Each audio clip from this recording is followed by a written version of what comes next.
RJ Mitte, thank you so much for joining us today, for taking time to have this conversation. We appreciate you. Oh, my pleasure. Thank you so much for having me.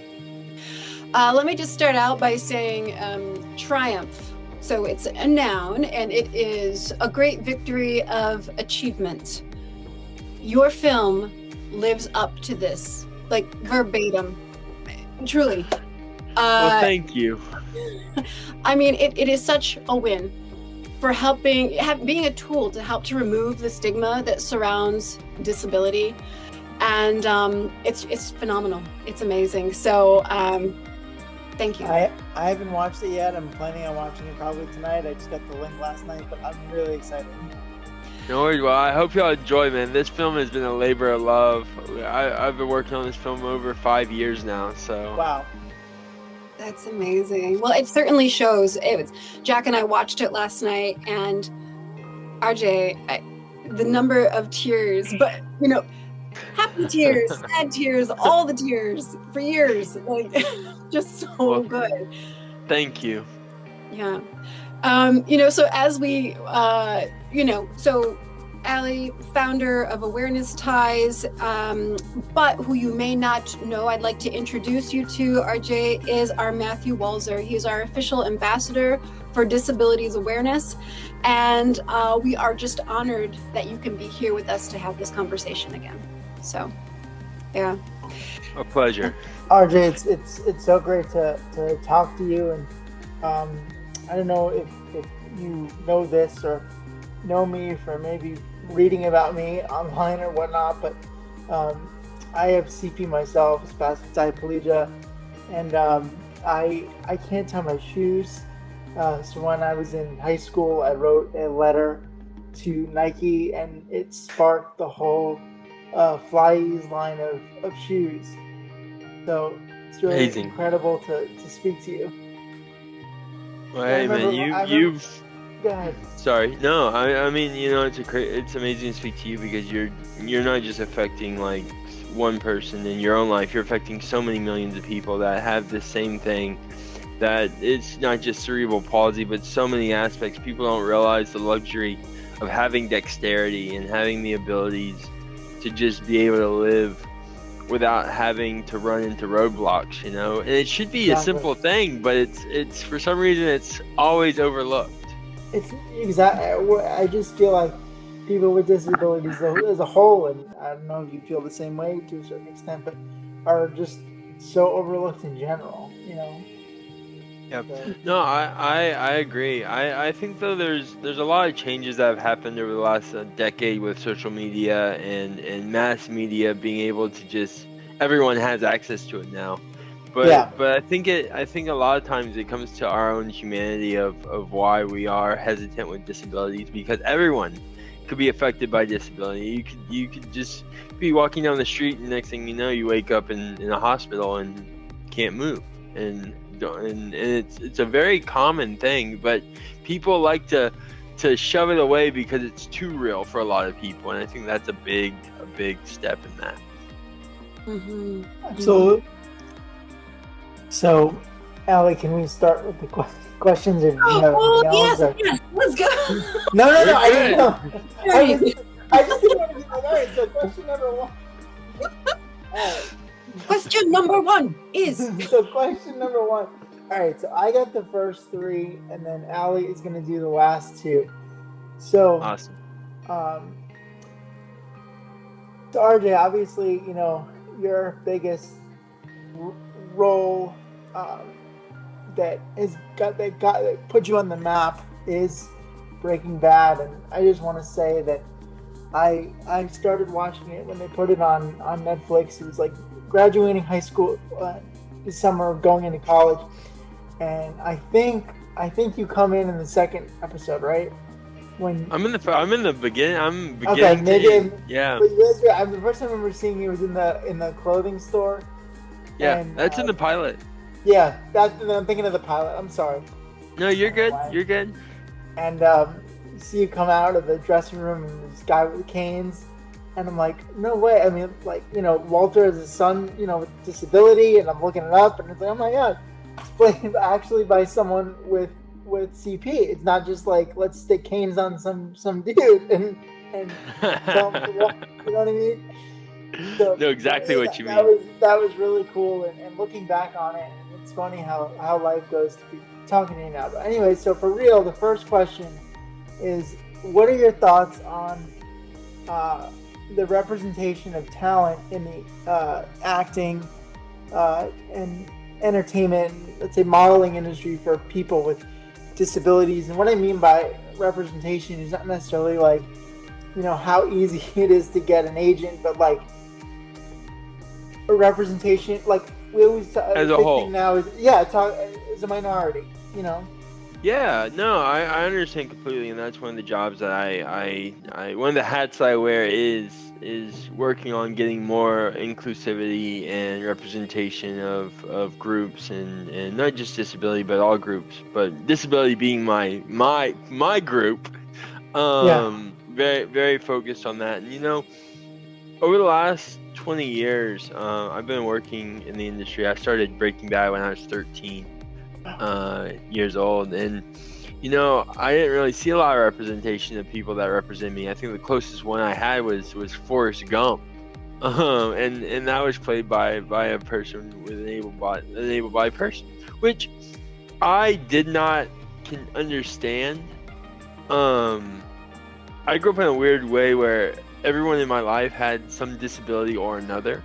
So really, I viewed everyone as having something. I think everyone is disabled, whether they want to believe it or not, in one way or another. It can be physical, it can be emotional, it can be family, it can be friends, it can be situational. But I think the representation has grown significantly in the last 5 years through social media and mass media, just because we have a voice. People can just go out and say, this is what I want to see, and you're not representing me. Where we used to not have always access to that. We had blogs and stuff, but no one really saw them.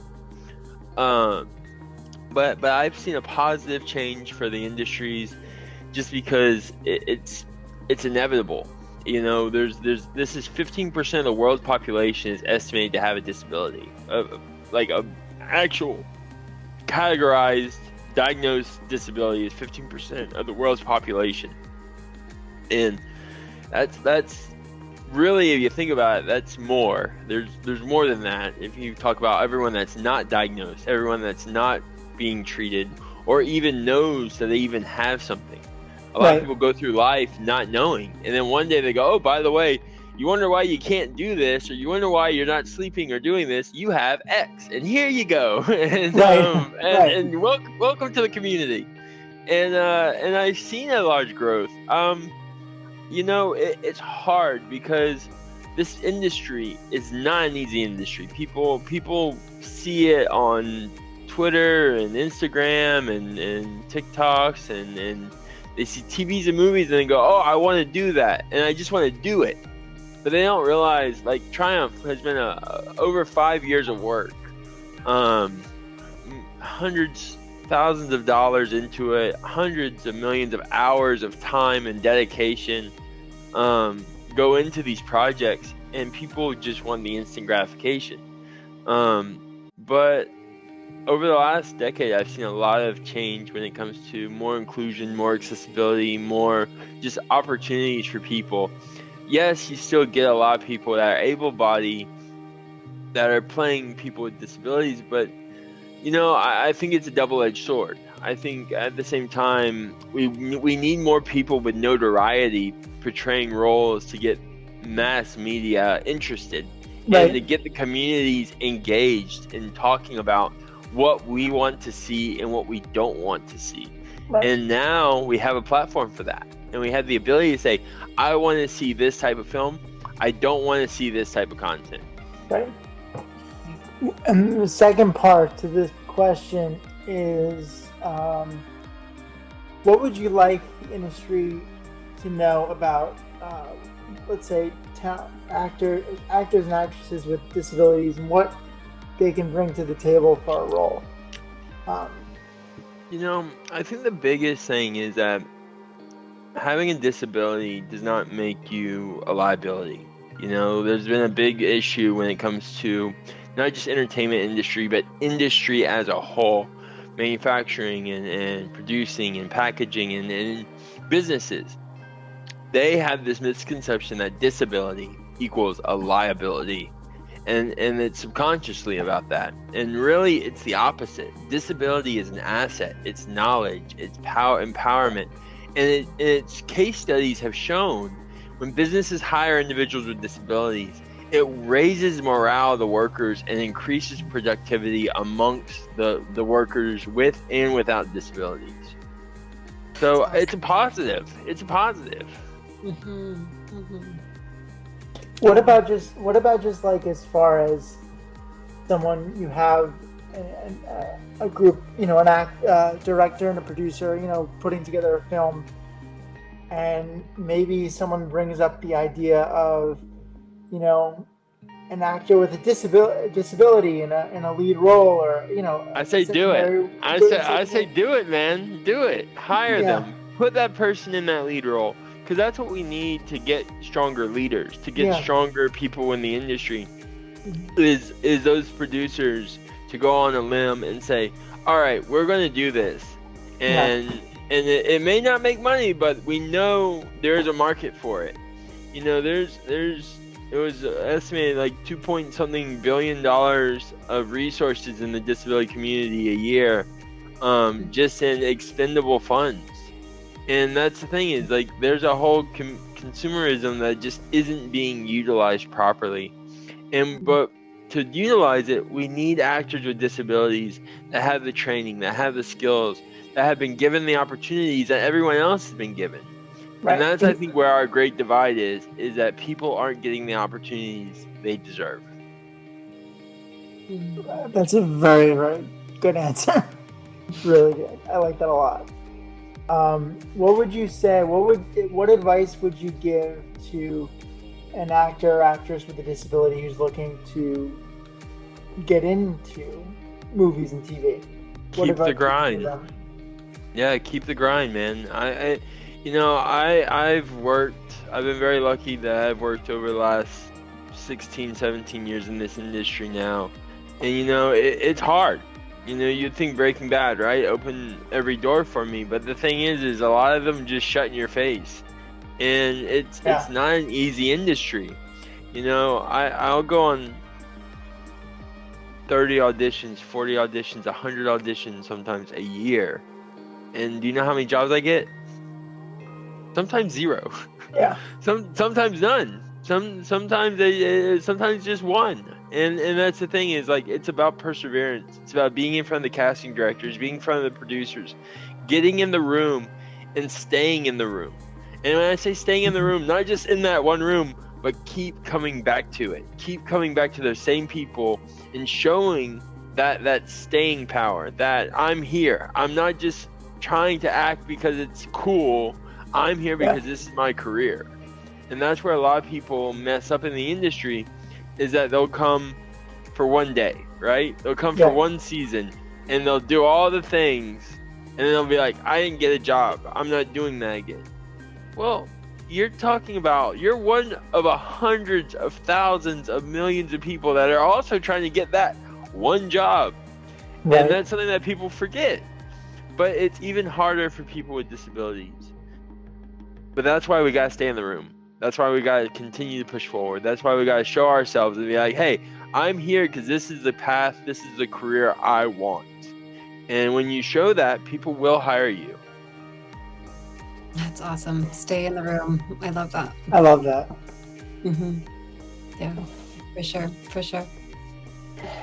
Do you mind talking about a little bit about some of your personal struggles growing up with CP, and if you wouldn't mind talking about how your CP affects you? Yeah.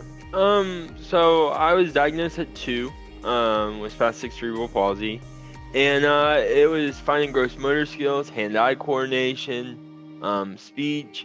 I didn't really feel hot and cold, so I had to I can actually shut off my kind of pain receptors and hot and cold receptors, just because of practice. It's just that one of those things. But for a lot of my life, I couldn't feel hot and cold, so I would burn myself I burned myself quite a bit. And through years of physical therapy and occupational therapy and speech therapy, I was able to try to find a regimen and exercises that provided me kind of my standard of health, and how I was able to control my cerebral palsy versus my cerebral palsy controlling me.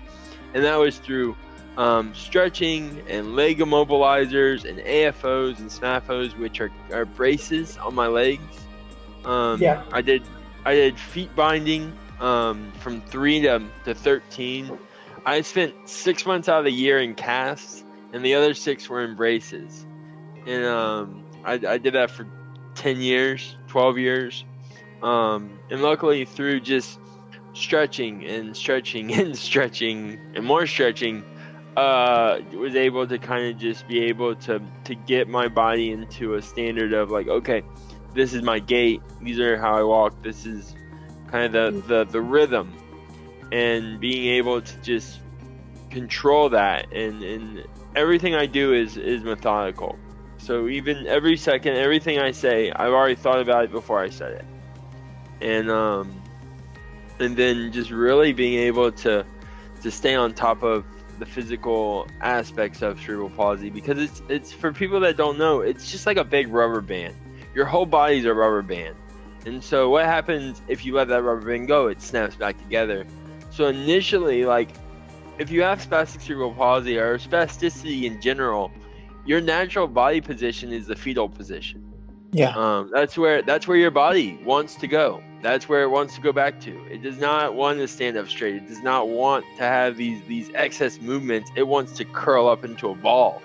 And that's just kind of what you have to fight against, like almost every day, really, and even when you sleep. So that's part of it. But through exercise, through physical therapies, through sports, I just work at it. It's day by day.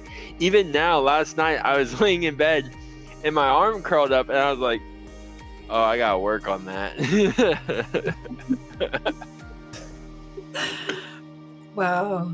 Oh my goodness. It's such education for those of us who don't live with it. What an incredible education. And it goes to show, like, everybody with CP is different, like, and how we're affected. Like, we both have spastic CP. Like, I was more surgeries, a lot of PT and stretching and all that. But I was more, I mean, maybe it's the same thing, probably is, like, more stiff, like a board when I was younger than curled up. But, there's no two people with CP are alike, and that's the crazy thing. No. Well, and this is the thing, and this is for the people that don't know, that are listening or watching, that having CP isn't, a lot of people think it's genetic. It's not genetic. It's from lack of oxygen to the brain. And this could happen to anyone. Primarily what diagnoses you as cerebral palsy is at childbirth, when your brain has not been introduced to oxygen yet, you still have these dark spots on your brain. Your brain is dark, right? And then when oxygen is infused to your brain goes active, and you can actually see the neurons and the networks firing. But if there's not enough oxygen to the brain, you have spots. So me and you have different spots that are just not activated, or where mine are activated, yours aren't, and where yours are, mine aren't. And that's what makes CP so unique. You're 100% right. Like if you did MRI on my brain right now, you can literally see dark spots, and that's just because the oxygen never knows how to flow there. There are ways to fix that, well, not really fix it, but ways that gives us stronger neurological synapses that allow our brain to communicate to our body, to loosen our muscles, to not be as stiff as a board or whatever your body is contracting to.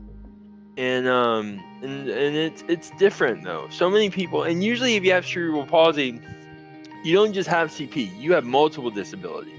Yeah. It usually falls in line with a lot of different types. Yeah, I mean, like I'm, and then we're gonna go to the next question but I'm blind in my left eye, you know. So everybody, it's not. Everyone's different. CP. Yeah. Right. So fascinating. I mean, it's the science behind it, and it's interesting. You're talking about the brain, and so I have MS. I was diagnosed last September, and I'm finding some common things. Like you're talking about the dark spots on the brain, and on my last MRI, got to see the lesions and where they're at, and these kinds of things. And so the similarities are, I don't have CP, I have MS, but still, how much commonality there is in these different conditions, and the stretching that you mentioned. Thank you for sharing that. And people don't understand how important, how simple it is, but how incredibly essential and important it is. My neurologist said the very same thing to me. It's just fascinating the degrees of separation that there aren't between so many. Yeah. Right? So it's incredibly fascinating. Yeah, sorry, Matthew. Was I interrupting another question? No. I think now we go to you. I mean, one thing that I want to say is that I actually about a month ago auditioned for a role in something. I don't really know what it is yet, to be honest with you. Story of my life. Hey, sometimes it's best not to know until you get there. Yeah. So we'll see. But that's awesome. Well, good luck, man. Good luck. You know, it's really all about just pushing forward, and this is something that it has a stigma of being lame, but really it's about just pushing forward, believing in yourself, and just not taking no as an option. Like, and it was something that kind of happened a little sporadically, but it's like, okay, you know, let's do it. Let's do it. One more thing I just want to ask you really quick, like, what are your thoughts on like character development? I think this is the right Hollywood term for it, for like having, you know, talk about, you know, representation in like, you know, Marvel movies or Star Wars, you know, more movies that attract a broader audience. What about, I always think about like, what about, you know, a Jedi in a wheelchair or something, you know what I mean? Like, what are your thoughts on that? There was a Jedi that moved around by chair, but he wasn't in a wheelchair. I don't know if y'all remember one of the characters. There was a character that kind of just always zoomed around by chairs. But you know, I think there should be more representation in that field. But I think the hardest part of doing anything with when it comes to social action or just inclusion is there's so many parts up here that they forget about the ground level. They forget about the foundation of a film. They forget about the inclusion aspects. And they have departments. They have hundreds of people that monitor these films for inclusion, for diversification.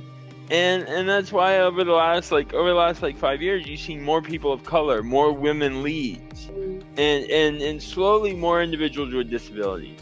But when it comes to the statistics and numbers, it's all about the strategic value on how we can target these active groups. How can we target these active communities? And the thing is the disability community is so active, but it's so fragmented that they don't look at it like it's one community. Because like you said, we both have CP and you have MS. At the end of the day, you don't realize how similar we are until I just brought it up. But at the same time, when you talk about, I can't talk about MS to someone with CP, or I can't talk to someone with autism with Down syndrome or Asperger's with all, you know what I'm saying? Yeah. then they look at each other and go, wait, you don't have what I have. No, you don't have what I have. You don't know what I'm going through. And then you start this inner fight of a community. And that's the hardest part, I think, been for the disability community is the fragmentation of who we are as individuals versus the walls we place because of our diagnosed disability. Yeah. Yes. Yeah. And I totally get where you're coming from, and that can be like another, conversation. That's a big conversation. That's actually like the biggest conversation of all is the inner workings of the community that just are so fragmented, and a lot of them just don't want to work with each other. Like being deaf or blind, like there's a whole war with that in themselves. And even with CP, people that have CP that can walk and people with CP that can't walk. Yeah. There's a big thing there. Yeah. And it just makes our community weaker when we cannot unite. And so many treatments, so many diagnoses are very crossover, but we have specialties, right? You have a doctor that's a specialist here and a specialist here and a specialist here. And I see him and you see them and they don't talk. See, that's where our technologies need to merge. That's where we need to start saying, all right, you're a doctor that specializes in brain and blood. I'm a doctor that specializes in muscle and growth. They're made of the same thing, technically. It's all plasma. So how can we take both of those knowledges, adapt them to a singular individual, and then be able to kind of like carbon copy that actually can work for everyone? But until we're at that point, we're going to keep being fragmented.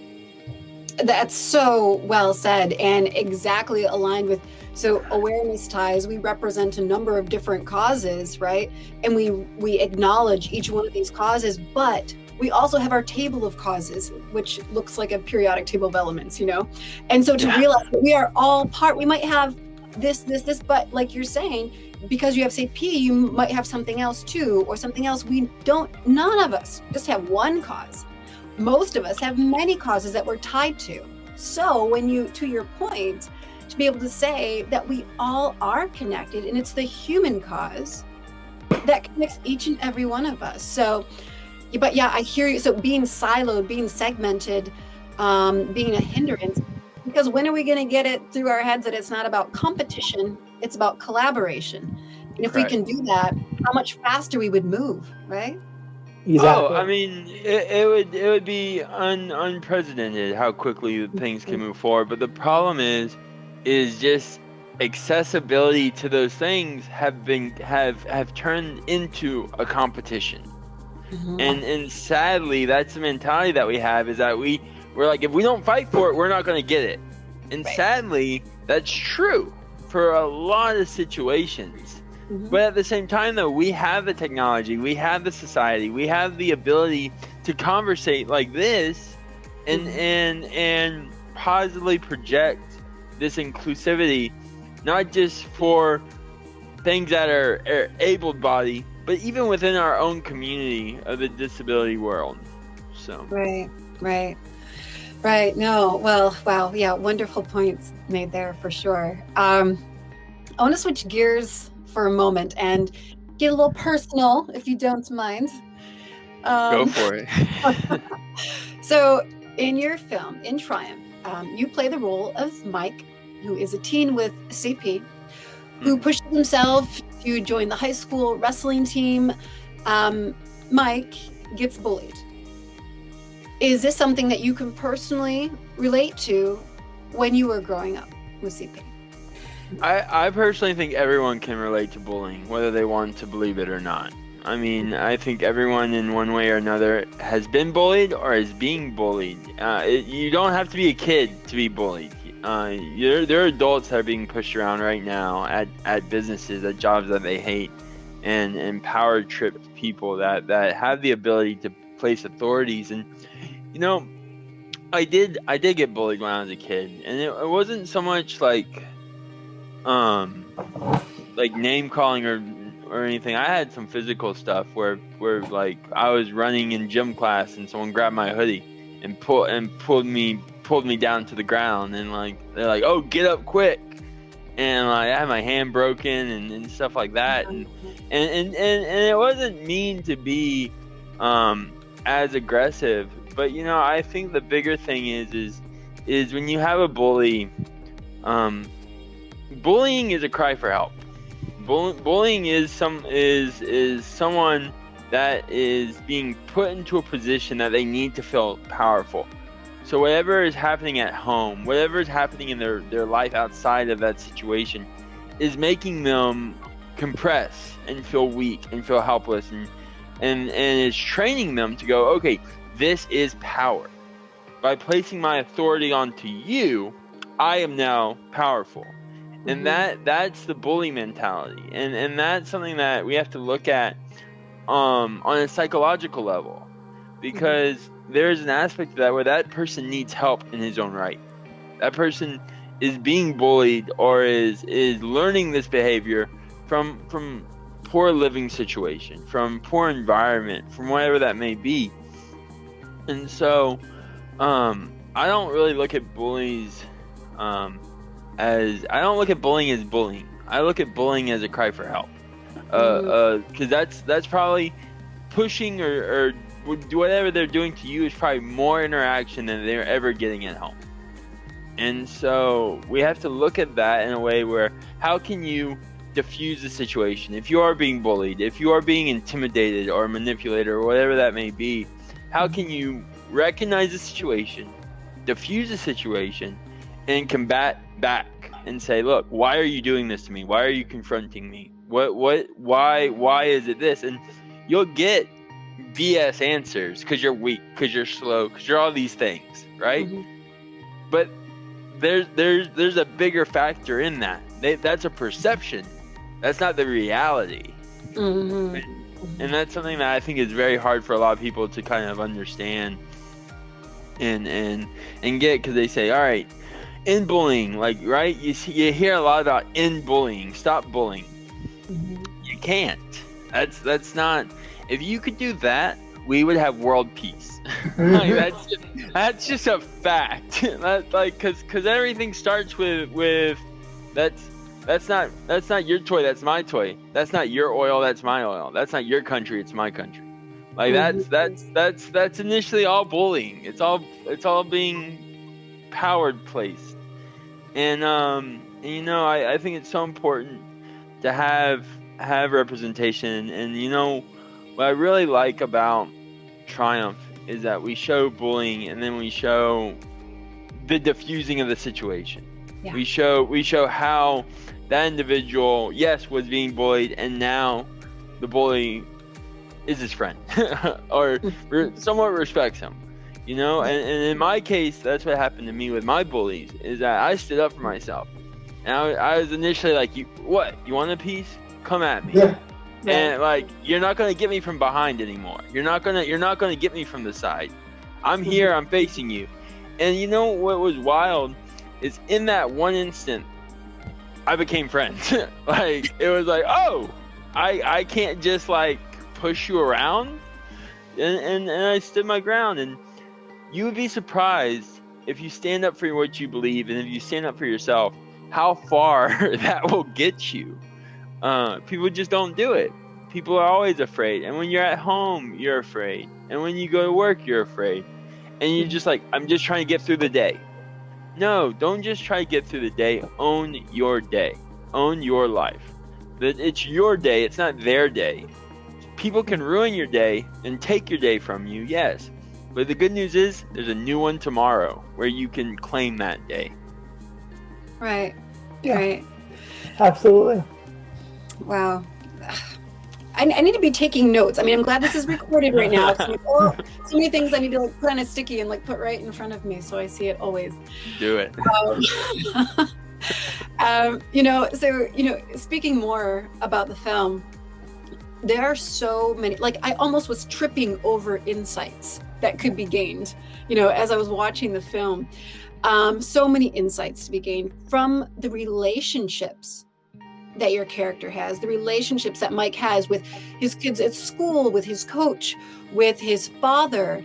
And so depending on which lens you're looking through, just so much to be learned.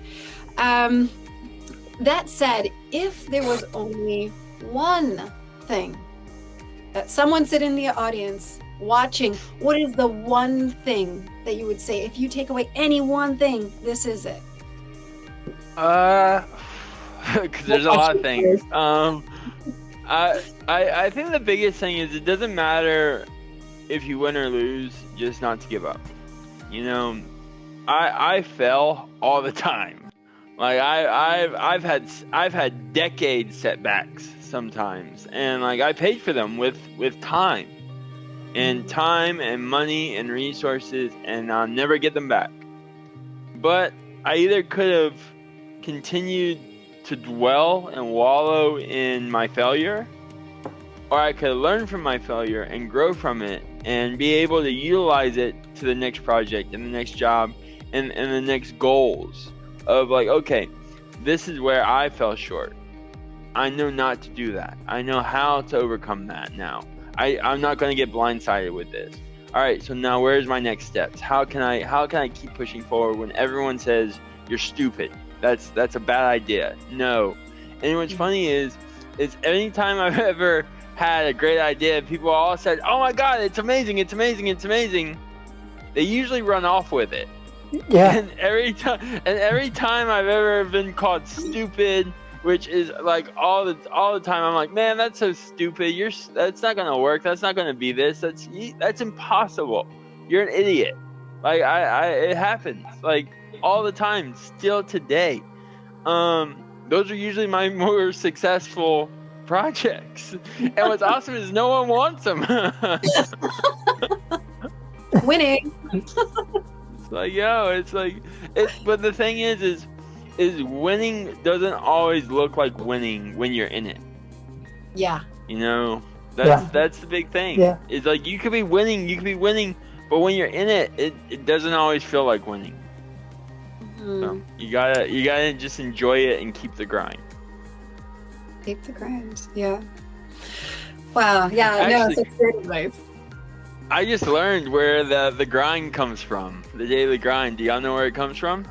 Do you tell? It comes from making flour. Really? The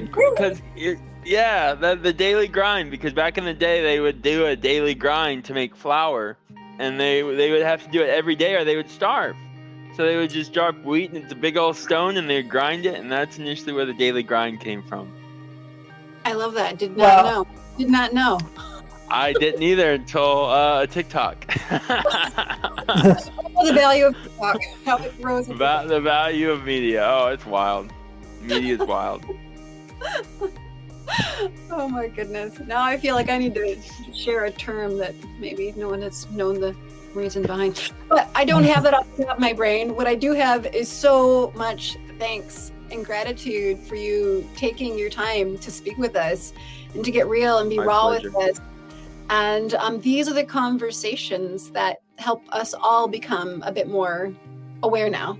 And we appreciate you so much. Thank you for your energy and your light. And Matthew, we can feel lately I've been on your side of the Zoom webcam, if you will, with the one being interviewed. But like, this was probably cooler than anything I've ever done and spoke to, because it's not often that you meet someone else that goes through the same thing that you have. And even though, you know, I'm not an actor or whatever, but like, we understand each other's. Hey, not yet. You got that audition. You know? Yeah, there's that for sure. So, well, thank you so much. Again, just really appreciate you. Your film, so the theatrical release just recently, last week of April here now. So is there, how can people see this? I want everyone in the world to... One more thing. Oh, go ahead, and then I'll go last. Go ahead, sorry. All right. Yeah, no. So it's in Cinemarks across the nation, across the country. In the U.S., I gotta specify which country.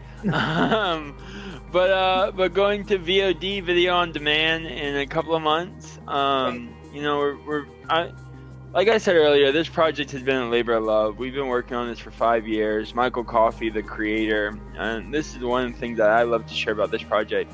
The writer who has cerebral palsy as well, he has spastic cerebral palsy too. And, you know, the power of movies, the power of cinema and television and media is so strong that you don't need to time travel. It can itself rewrite history. It can tell the future and show people the past.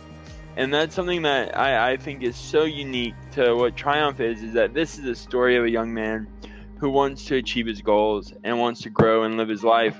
But in reality, it's the same story, but the world was very different to him and was not as accessible and not as kind and not as willing to do that. So he created this dream and created this story. And now he rewrote his history. He rewrote his future and his legacy. And that, to me, is the most powerful tool we have, is cinema, is art, it's film, because it has the ability to rewrite history and to change the future and to show people the past. And to me, that's so amazing. And Triumph is a testament to that. Wow. Yeah, I guess I never looked at it that way, but you're exactly right. Yeah, that it's pretty incredible. But, hey, Matthew, I know you've got a question, but one quick question before your quick question. What was it, like, long ago that made you want to pursue acting, like the art, the career of acting? What was it for you? I had no choice. You know, so at the time, my sister actually is the reason why we went to LA. We went out for her. She got casted out of a water park in 2004 and or 2004 2005, and she was like 1 at the time, and that's what brought us to LA. And if you go to LA, and if you're in LA for an extended period of time and you don't go to school, you don't join a gang, and you don't act, you got no business being in LA unless you're from there. Right. So I really just started acting to meet kids my own age. My mom was partially paralyzed at the time as well. So really the only job I could get at 13 was this job, and then it just turned into a career. Wow, that is fascinating. Well, we're so thankful that this is your career, because you've given us so much and you've inspired so many in so many ways. Matthew, go ahead. I'm sorry. I know you. I guess my question is kind of the opposite of Allie's question. Is, you know, I know you just Triumph just came out, and you know it's been a labor of love for you, but for your future, what are some of your goals going forward? A better future for everyone, really. But I think my big goal is, right now I've been working on a community development project in a town called Brownsville. So I've been working there for the past 5 years. I moved back to Texas about a year ago, and really been focusing on that. I work with like a zero debt trade school that I've been helping with, focusing on education and employment opportunities for people with disabilities, but really for everyone, because employment right now is very hard for a lot of people. Yeah. And education, where I'm at, we're in one of the most poorest districts in the nation, as well as most underrepresented, and a lot of just people that don't even graduate high school, and so we're focused right now. My focus is providing more opportunities here, and with the future of space travel and other things here that we're very excited about, working on that. I have another movie that just came out called The Oak Room. I'm actually leaving in like a couple of days to go finish filming another movie, but just keep on working. Gotta keep the lights on, you know? Yeah. That's it. Keep on grinding. Yeah. Awesome. I mean, this personally, like, I would love to see you get a chance to direct a movie. I think that would be incredible. I would like to direct a movie. I have plans to direct a project. Working on just getting funding for it. But I have some directorial debuts potentially coming up, so we'll see. Awesome. Well, definitely do keep us posted. We will be watching you on your journey, and just rewatching Triumph on the schedule for tonight. Actually, Yeah. So I'm gonna watch it first time tonight. Well, I hope y'all enjoy. Thanks, RJ. I'm not trying to sound like a fanboy, but if you want to stay in touch, like, feel free to reach out to me on my social media. I think I follow you, but you know. I'll follow you back. I have no problem with that.